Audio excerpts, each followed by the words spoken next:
নমস্কার বন্ধুরা, 2026-এর পশ্চিমবঙ্গ বিধানসভা নির্বাচন কি কেবলমাত্র মমতা বন্দ্যোপাধ্যায়ের ক্ষমতা ধরে রাখা লড়াই, নাকি এটি ভারতের অন্যতম শক্তিশালী বিরোধী মুখ শুভেন্দু অধিকারীর অগ্নিপরীক্ষা? গত 10 বছরে বাংলার রাজনীতিতে যদি কোনো একজন ব্যক্তি সবচেয়ে বেশি নাটকীয় মোড় এনে থাকেন, তবে তিনি শুভেন্দু অধিকারী। নন্দীগ্রামের ভূমিপুত্র থেকে মির্জাফর, এই দীর্ঘ সফরে আসল সত্যটা কি? আজকের ভিডিওতে আমরা শুভেন্দু অধিকারীর রাজনৈতিক কেরিয়ার, তার সাফল্য এবং তার উপর ওঠা বিভিন্ন দুর্নীতির অভিযোগগুলো একদম নিরপেক্ষভাবে বিশ্লেষণ করব। চলুন শুরু করা যাক। বন্ধুরা, শুভেন্দু রাজনীতি শুরু হয়েছিল তার ঘর থেকেই। পূর্ব মেদিনীপুরের কাঁথিতে তাদের বাড়ি শান্তিকুঞ্জ ছিল দক্ষিণবঙ্গের রাজনীতির অঘোষিত হেডকোয়ার্টার। তার বাবা শিশির অধিকারী ছিলেন 3 বারের সাংসদ এবং মনমোহন সিং সরকারের কেন্দ্রীয় মন্ত্রী।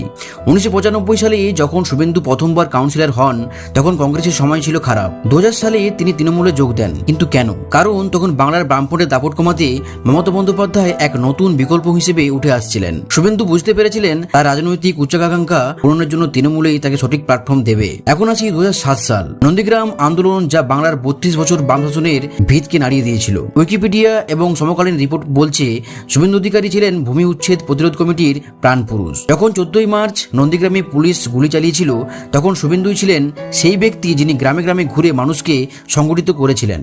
বন্ধুরা, এখানে একটা ফ্যাক্ট লক্ষ্য করুন। মমতা বন্দ্যোপাধ্যায়কে রাইটার্স বিল্ডিংসে বসানোর পেছনে সব থেকে বড় ক্রেডিট ছিল এই মানুষটার। 2016 সালে শুভেন্দু হন পশ্চিমবঙ্গের পরিবহন মন্ত্রী। শুধু তাই নয়, জঙ্গলমহল অর্থাৎ পুরুলিয়া, বাঁকুড়া এবং ঝাড়গ্রাম, যেখানে একসময় মাওবাদীদের দাপট ছিল, সেখানে গিয়ে বুথ লেভেল সংগঠন গড়ে তুলেছিলেন শুভেন্দু। তার সাংগঠনিক দক্ষতা এতটাই ছিল যে অধীর চৌধুরীর গড় মুর্শিদাবাদেও তিনি তৃণমূলের পতাকা উড়িয়েছিলেন। কিন্তু প্রশ্ন ওঠে, এত পাওয়ার থাকার পরেও কেন তিনি দল ছাড়লেন? তাহলে আসুন সেটাই দেখে নেওয়া যাক। 2020 সালে 19 ডিসেম্বর মেদিনীপুরের ময়দানে অমিত শাহের পাশে শুভেন্দু। তৃণমূলের অভিযোগ, নারদা স্টিং অপারেশন যখন হয়েছিল, সেখানে তোয়ালেতে টাকা মোড়ানো সেই ফুটেজ এবং সারদা চিটফান্ডের তদন্ত থেকে বাঁচতে নাকি তিনি বিজেপিতে যোগ দিয়েছিলেন। অন্যদিকে শুভেন্দুর মুক্তি ছিল তৃণমূল। অন্যদিকে শুভেন্দুর যুক্তি ছিল তৃণমূল এখন প্রাইভেট লিমিটেড কোম্পানিতে পরিণত হয়েছে, যেখানে ভাইপো অভিষেক বন্দ্যোপাধ্যায়ের উত্থান তিনি মেনে নিতে পারেননি। এটা কি আদর্শের লড়াই ছিল, নাকি স্রেফ ইগো আর ইডি সিবিআইয়ের ভয়? আপনারা কি মনে করেন?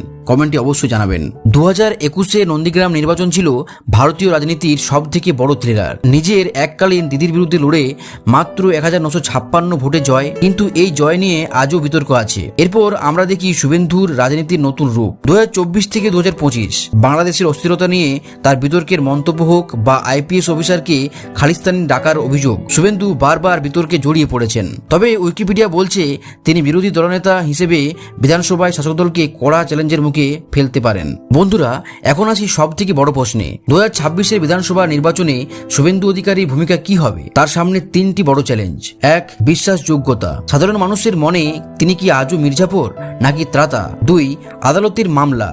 সারদা, নারদা এবং নন্দীগ্রাম মামলা তার রাজনৈতিক ভাগ্য বদলে দিতে পারে। আর 3 নম্বর হলো বিজেপির অন্দরে লড়াই। রাজ্য বিজেপিতে তার একাধিপত্য কি দিল্লির নেতারা মেনে নিতে পারবেন? তবে একটা কথা নিশ্চিত, শুভেন্দু অধিকারীর হাতে রয়েছে দক্ষিণবঙ্গের এক বিশাল ভোট ব্যাংক, যা 2026-এ বাংলার ভাগ্য নির্ধারণ করবে। ভিডিওটি কেমন লাগলো জানান।